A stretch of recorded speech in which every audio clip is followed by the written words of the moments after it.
Hey, what's up, folks? Matt Bellman, Ryan Kostrowski here. This is the DFS 5-pack. This is our, I guess we'll call it the backup channel for right now. If you want our videos for the next couple of weeks, maybe longer, subscribe to this one. We'll try to get it up and running as best as possible. I've been working with YouTube all morning. And by saying working with them, I mean getting no answers, trying to get a better explanation to why we received a 2-week ban from a video from 6 years ago that nobody's watched in 5 years. So we'll keep you updated, but for the time being, just subscribe right here. It just doesn't make any sense. We could talk about it for hours, but you guys don't want to hear about that.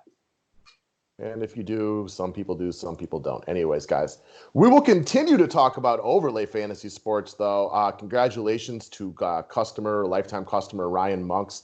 Played the $22 contest last night, cashed multiple times. Did not hit that jackpot that we are all striving for, but cashed multiple times. High recommendation from him that people go give it a whirl and play on it. They got a bunch of variety of games out there. I've liked playing in some of the head-to-heads. You like the pick five. And, of course, we both love the progressive jackpots because that gives you an opportunity to win real money. Right now, the $22 contest, this jackpot is escalating on a daily basis. It's why the contest is getting fuller and fuller every single day. 12-0 wins you almost $13K. Yeah, you really can't beat it. I mean, seriously, like a 90-plus day rollover. It's going to get taken down soon, and I just hope it's me. And the thing is, like, you don't have to go 12-0 to win money. If you go in, like, 8-4 will usually get you into the top 10%, which, isn't as easy as it sounds, but it's not like it's impossible. And, like, our customer Ryan did it last night. So on $66, he takes home $360. I mean, that's a nice payday right there in its own. They got the $2.50 jackpot game for people who maybe can't afford the $22 one. A lot of ways to get paid over there. Yeah, and you're so right about that. I mean, collecting a few $100 off of a $66 bet works pretty well for me. All right, guys. So the 5-pack deal today, we are going to run our deal on monthly customers today. New monthly customers will get a $15 reimbursement. We are about a month out from baseball season right now. So you get this last month of NBA for half price. Renewal time comes around and boom, now you're getting two sports with baseball and basketball for the price of one. I know Matt's always half chub thinking about baseball starting. We are about a month out right now. Yeah, I can't wait, man. Really starting to get excited about it. It's coming and coming soon. All right, guys. Now for the plays of the day, guys. Let's start with a little chalk talk right now. Jacob Pirtle. By now, most of y'all know there is no LaMarcus Aldridge tonight. We have seen this before on multiple occasions this season. When Aldridge is out, Pirtle tends to play decent minutes and get you 20, 25-ish points, almost as like a floor type of play. But when he plays well and Pop chooses to go that direction, he's got major upside. He is a tough fade in all formats tonight. If you look around at the projection charts, this is a guy being projected for like 10x. It's a tough one not to play because when he gets minutes, he's a good point per minute player. So assuming he plays, even just 20 minutes tonight, you kind of expect him to, at the very minimum, meander into cash game value. But if he plays well, I mean, this guy's got every opportunity to drop 30 DK points tonight. We talk about this a lot. Whenever you have a guy who's starting at center that can walk into DFS points like Portal, he just makes sense here. You're right. It's a really tough fade just because of his potential to walk into 25 plus DK points. And high ownership too. Yeah, exactly. Even last night, for instance, right before the game started, it came out that John Henson was starting for Detroit. Henson's not nearly the DFS player that Podol is, and there's a lot less certainty with his minutes, considering Aldridge being out tonight. I still used Henson in one lineup because I love centers that are starting at close to the minimum.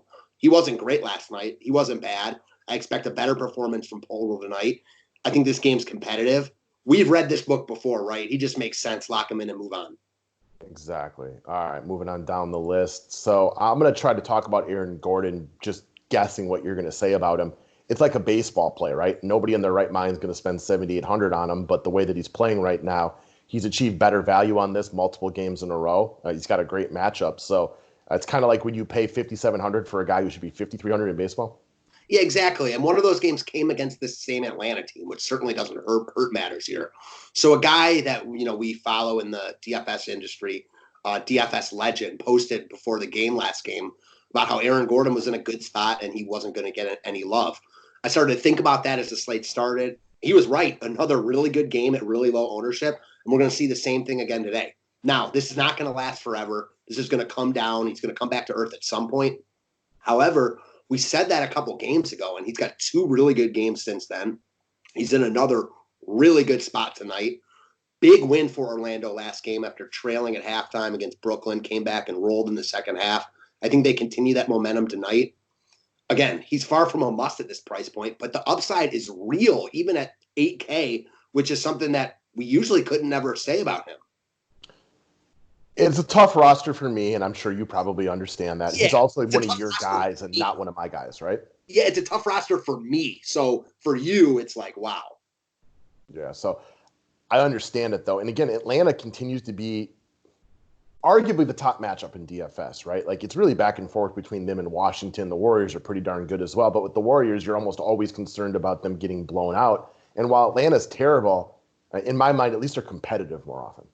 Yeah, they have a guy in Trae Young who can score the ball, which you need, and can't play defense. Exactly. They're almost like how Washington was earlier this season. I don't know. I don't remember exactly why or what happened, but Washington isn't as big of a crush spot as they were at the beginning of the year. Influx of new players and like moving things around. You never really know what you get from Washington. Atlanta's got that guy in Trae Young, as you just brought up. Excellent offensive player, terrible on defense. They get to stick into games with a high pace because they can score, but they can't stop anybody. Amen.